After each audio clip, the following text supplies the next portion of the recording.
We observe today not a victory of party, but a celebration of freedom, symbolizing an end as well as a beginning, signifying renewal as well as change.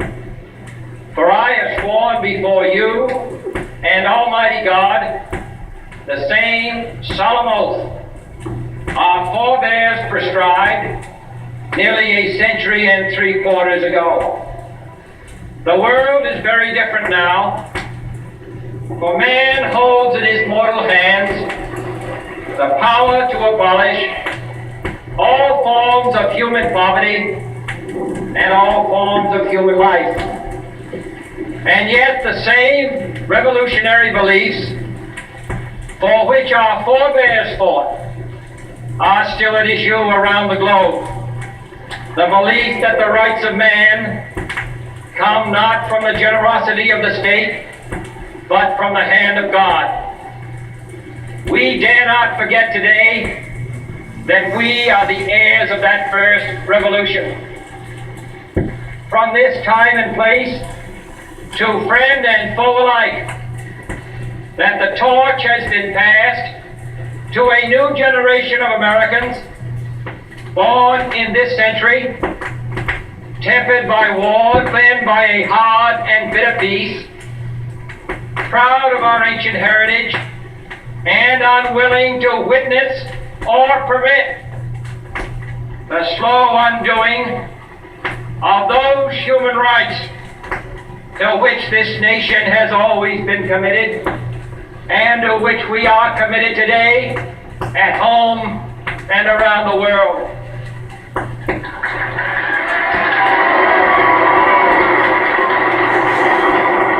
Let every nation know, whether it wishes us well or ill, that we shall pay any price, bear any burden, meet any hardship, support any friend, foe, to excess of liberty. United, there is little we cannot do in a host of cooperative ventures. Divided, there is little we can do. And to remember that in the past, those who foolishly sought power by riding the back of the tiger ended up inside.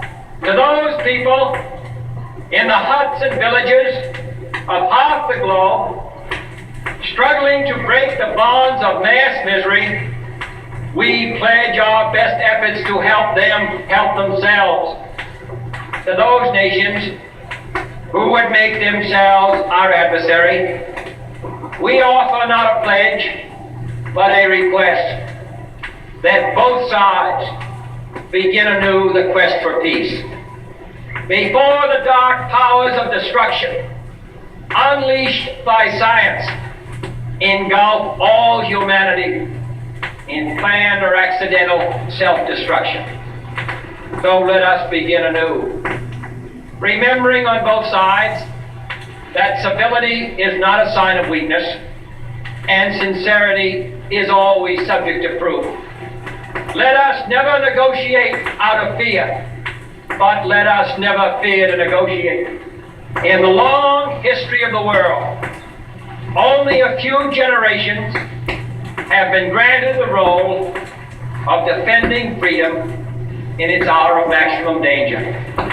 I do not shrink from this responsibility. I welcome it.